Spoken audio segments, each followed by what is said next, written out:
Being launched in 1990 by CERN, the European Organization for Nuclear Research, the World Wide Web has come a long way. In just 20 years, the web has grown significantly, and more information has become accessible to the general public in the last 20 years than in the last 1,000 years.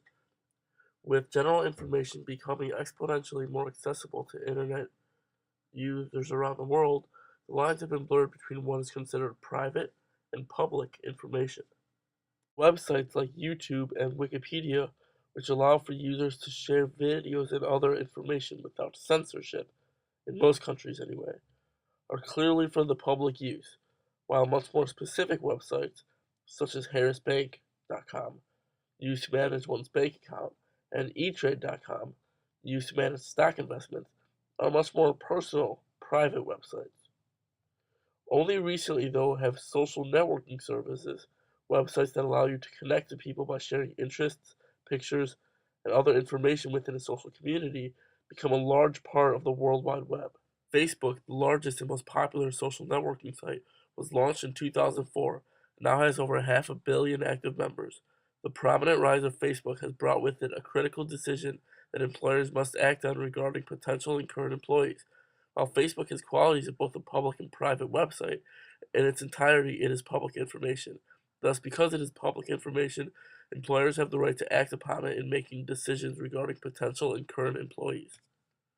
Reasonable expectation of privacy is a legal standard often utilized in determining whether somebody has the right to privacy in a situation. The reasonable expectation refers to the amount of privacy that a person expects to have in a situation. There are countless court cases that have used this standard of reasonable expectation of privacy when deciding exactly how much privacy the individual deserved. One case in particular involved a judge in Colombia, Consuelo Sanchez Duran, who indicted a drug lord named Pablo Escobar. After the ruling, Duran received death threats towards her family and her, causing her to flee the country and relocate in Detroit. While Duran did take precautions in maintaining her distance from Escobar by being unlisted in the phone book, not joining clubs or organizations, and staying away from public events and concerts, she also used her real name in public and told a few neighbors her story about why she fled Colombia. When reporters disclosed her story and revealed her address, she proceeded to sue the news company.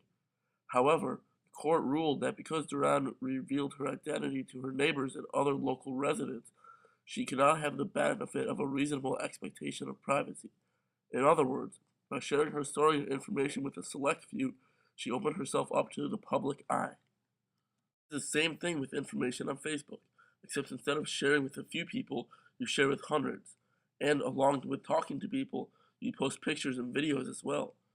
Signing up for Facebook opens up that information to the public eye, making it perfectly reasonable, just as for the reporters, for the employers to factor it into their decision making. By putting information on Facebook, such as pictures and wall posts, you surrender any reasonable expectation of privacy for that information. Employers have the right to look at a job candidate's Facebook page not only because there is no reasonable expectation of privacy, but also because this allows for the employer to gain a very new and very important perspective on a potential employee. This is especially crucial when making an important hire. During a job interview, the interviewer tries to reveal everything they can about the candidate.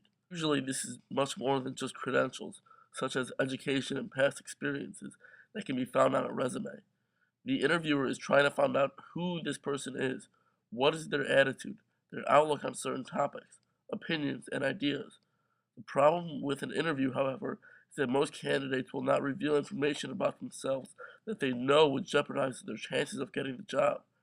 This can deceive the employer when he or she seemingly makes a good choice when hiring. Fortunately, though, Facebook can reveal much more than the candidates would ever want their boss to know about them. June of 2009, a career survey found that in over 2,600 participating hiring managers, 45% use social networking sites to research potential employees. Within the employees checking Facebook in this particular survey, 35% say they have found something that caused them not to hire the individual. Furthermore, the reasons for not hiring the candidate are like so. 83% of candidates posted pictures that were inappropriate or provocative. 44% of candidates posted content about them drinking or using drugs, and 26% of candidates made discriminatory comments. Here's a story that coincides with the statistics above. In 11th grade, we had a manager of a big company come to talk to us about proper etiquette when entering the workforce, or even just dealing with adults that are not your friends from school. He told us that he was in the process of deciding to hire someone, and he was taking a liking to the particular candidate. That was, of course, before a colleague of his suggested that he check out his Facebook profile. The first activity he had listed under information was quote unquote rolling blunts with the bros. Immediately he disregarded the candidate as a serious potential employee for his company. The next statistic, however, reveals just how serious the workforce is. In the same survey, out of the managers who disregarded a candidate's application because of the information they found online, 14% said it was because the candidate used an emoticon, such as a smiley face. Another 60% said it was because the candidate used text language in an email or job application, such as GR8 for great. No matter what the ideals and attitude is of the core of the company, the employees will be the face of the company and reflect those core ideals out into the world. Employers have every right to research a potential employee from every angle in order to be sure that they will reflect the company in a positive manner. Facebook allows them to do this easier and more successfully. Facebook continues to grow exponentially since its launch in 2004, and although the majority of Facebook users are in college or have recently graduated, it has also made its way into the older demographic and has become not only a tool for late night chatting with friends, but also to keep in touch with friends, publicize information about basically anything, and bring your social life into the public eye. As a result, Facebook has pushed its way into the workforce, forcing employers to make a decision.